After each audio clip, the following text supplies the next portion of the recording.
Brian, the semi-finals are here now. What's the confidence like within the group? Yeah, pretty good. Pretty good. It's a good feeling. We've been through a bit this year. We're at the end of a long season. We've played 30 league rounds plus Challenge Cup, and we find ourselves 80 minutes away from a grand final. It's a pretty good feeling, and it's been a good week. We're ready for it. In terms of team selection, you said you'd have a couple of difficult decisions to make. Are you happy with how that's fallen? Yeah, I'm happy with the decisions that have been made, but they are big decisions. That's Rob singing Michael Jackson again. They are big decisions and not taken lightly, but you've got to do whatever's best for the team, and I'm sure whoever gets selected is going to give 100%. Hull come into the game, they've had a great run of form since the cup final. They've this year managed to kick on from that. Does that make them a dangerous animal? Yeah, they do, and I think the Challenge Cup, it just strengthens them. Even without the Challenge Cup, I think they're a really big team, and they know how to play big. I think they're good at what they do, and I think if we can nullify their size and take care of them coming away from their try line, will be a big part of the game. How many penalties we concede while they're coming away from the try line, I think is going to have a bearing on the game. Some of those penalties we won't have any control over. So yeah, there's a bit in that. But regardless of that, we know we're up against a good team. Do you know, I think any one of the teams in the top four, whether it be St Helens, Castleford, us or Hull, I think every one of us can get through to the grand final. Any one of us could win it. I think all four teams are in good form, and it's going to be a great comp.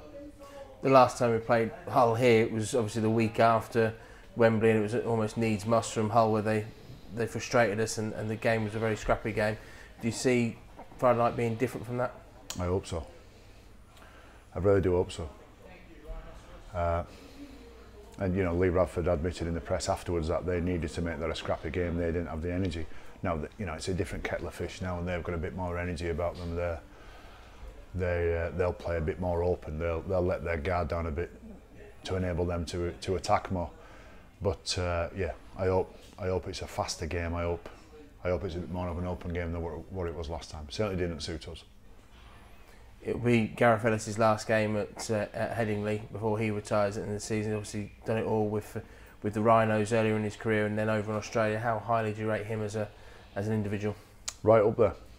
He's been one of the good ones, and for him to anybody to go to the NRL and make their mark, and not just make their mark over one season, but he did it time and time again, and then to come back and have the influence over Hull that he has done after he'd already established himself as a seasoned international in this country to start with. I think there's a fair bit in that. So yeah, Hull will benefit because he's staying with Hull, but the game's going to lose a good one there. Talking of farewells, obviously it'll be Danny and Rob's last appearance for the Rhinos here at Headingley. It'll be an emotional occasion, no doubt. Of course. Yes, it will be. And the obvious thing is we'd like to send them off with a win, but I just hope that it's a great occasion for them. When you retire, when any player retires, it's a big thing for the player itself. But for two giants of the game, giants of the Rhinos and Super League, it's going to be a big moment.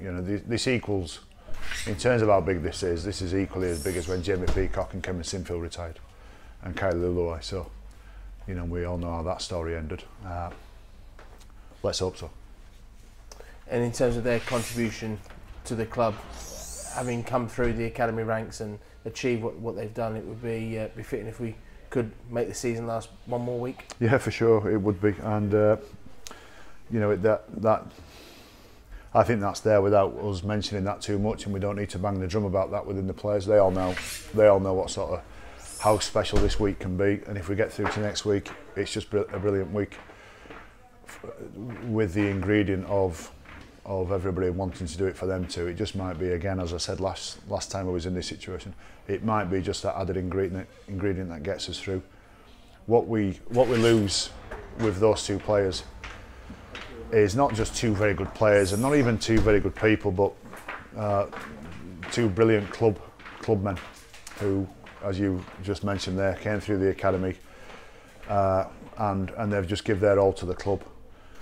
And the next generation that comes through, we hope have got an ounce of the commitment that them two blokes have shown. That's what good teams are built upon. Not just good players and good people, but very committed club people. And just finally this week announced the signing of Nathaniel Peteru from Gold Coast. What do you hope he's going to add to the group? Yeah, I think he's going to be good. I think he's got a fantastic offensive game. He really does care about his defensive game, and that's one of the things. He's a big man, you see, and one of the things that you look for with big men is he's obviously going to stand out because of his size of his offensive game. But then you look, what was his defensive games like? And he cares about it. You can see that.